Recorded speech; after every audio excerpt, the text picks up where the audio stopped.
Seja bem-vindo ao mundo marcial. O estilo russo de arte marcial remonta ao século X.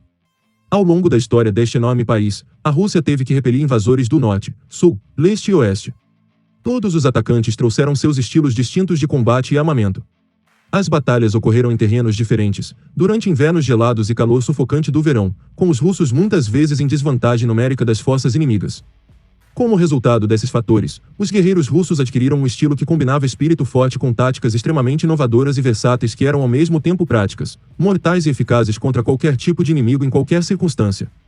O estilo era natural e livre, sem regras rígidas, estrutura rígida ou limitações. Todas as táticas foram baseadas em reações instintivas, pontos fortes e características individuais, projetadas especificamente para aprendizado rápido. Quando os comunistas chegaram ao poder em 1917, eles suprimiram todas as tradições nacionais. Aqueles que praticam o velho estilo de luta podem ser severamente punidos. Ao mesmo tempo, as autoridades rapidamente perceberam o quão viável e devastador era o sistema de combate original e o reservaram apenas para algumas unidades de operações especiais. No sistema, a sinergia de três componentes cria um verdadeiro guerreiro: habilidade de combate, espírito forte e corpo saudável. O corpo deve estar livre de tensão, cheio de resistência, flexibilidade, movimento sem esforço e potencial explosivo. O espírito ou estado psicológico deve estar calmo, livre de raiva, irritação, medo, autopiedade, ilusão e orgulho. A habilidade de combate inclui movimentos poderosos e precisos, instantâneos e econômicos, espontâneos, sutis e diversos, a assinatura de um verdadeiro profissional. Há uma razão pela qual a arte marcial russa é chamada sistema. É um conjunto completo de conceitos e componentes de treinamento que aprimoram a vida de uma pessoa. Neste caso, adquirir a habilidade da arte marcial é uma maneira de melhorar a função de todos os 7 sistemas fisiológicos do corpo e todos os 3 níveis de habilidades humanas: o físico, o psicológico e o espiritual. Sistema tem outro nome, pois nasce ou conheça a si mesmo. O que realmente significa entender a si mesmo, não é apenas saber quais são seus pontos fortes e fracos. Isso é bom, mas bastante superficial. Treinar o sistema é uma das maneiras seguras de ver a extensão total de nossas limitações, para ver quão orgulhosos e fracos realmente somos. Sistema permite ganhar a verdadeira força de espírito que vem da humildade e clareza em ver o propósito de nossa vida. Isso é criar as melhores condições possíveis para que cada pessoa se compreenda. O treinamento adequado no sistema russo tem o mesmo objetivo: colocar cada participante no melhor cenário possível para que ele perceba tanto sobre si mesmo quanto ele é capaz de lidar a qualquer momento. O fato de o sistema ser uma prática de adaptação torna uma técnica muito eficiente para a resolução de conflitos. É por isso que o sistema é mais conhecido em todo o mundo como a arte marcial russa. Ao contrário de outras técnicas, porém, não depende só de força e ataque. Em vez disso, ajuda a desenvolver padrões psicossomáticos, que podem ser usados para dissolver a tensão, pôr fim a um conflito e redirecionar a agressão para um fluxo mais pacífico. Portanto, a gama de aplicações do sistema se estende muito além da praticidade de uma mera luta. Pode-se usá-lo em situações cotidianas, interações com pessoas, lidar com ocorrências extremas e simplesmente para se sentir melhor física e mentalmente. Os instrutores do sistema estão ensinando essa prática não apenas para combate, mas também para sobrevivência. Em termos de fisicalidade, o sistema tem tudo a ver com relaxamento, respiração, movimento oscilatório, ondas e movimento constante.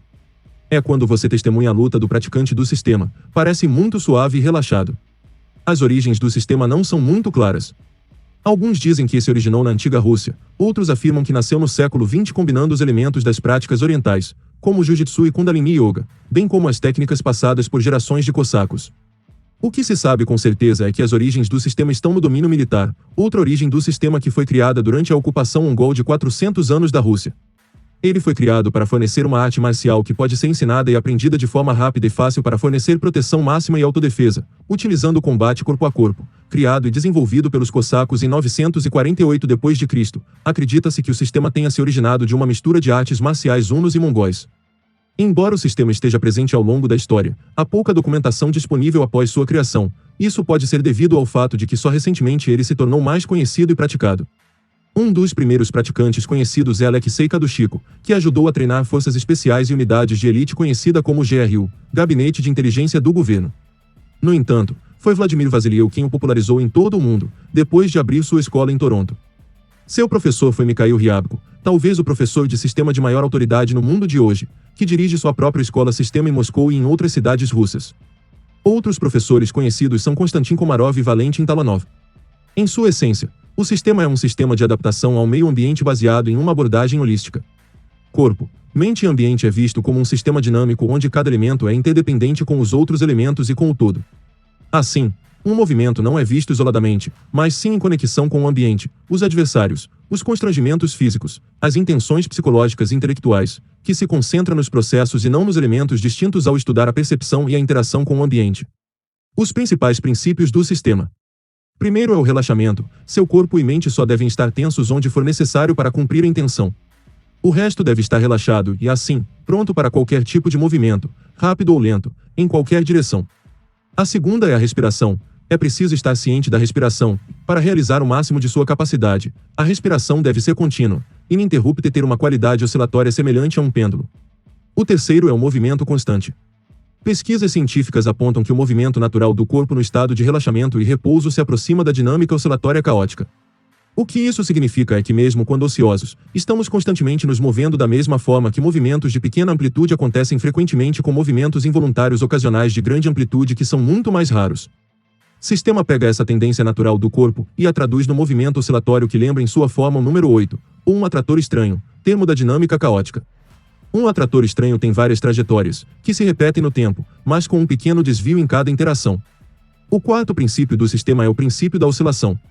Assim como as ondas senoidais podem ser usadas para descrever muitos processos no mundo real, no sistema a oscilação é uma tentativa de replicar a dinâmica natural do movimento e usá-la para manter o equilíbrio ou transformar o fluxo de entrada. O quinto princípio do sistema é o redirecionamento. Quando há um ataque vindo, não se tenta combatê-lo com a força. Em vez disso, um praticante do sistema tende ao fluxo de entrada para redirecioná-lo para que o que acontece seja melhor adaptado às suas próprias necessidades. Hoje, o sistema se concentra no combate corpo a corpo, luta com faca, luta agarrada e treinamento com armas de fogo, em que as 5 alavancas do corpo, pescoço, ombros, cotovelos, cintura e tornozelos são os principais alvos para golpes, ataques de pontos de pressão e aplicações de armas. Se gostou, curta, inscreva-se, compartilhe, ative as notificações e até a próxima.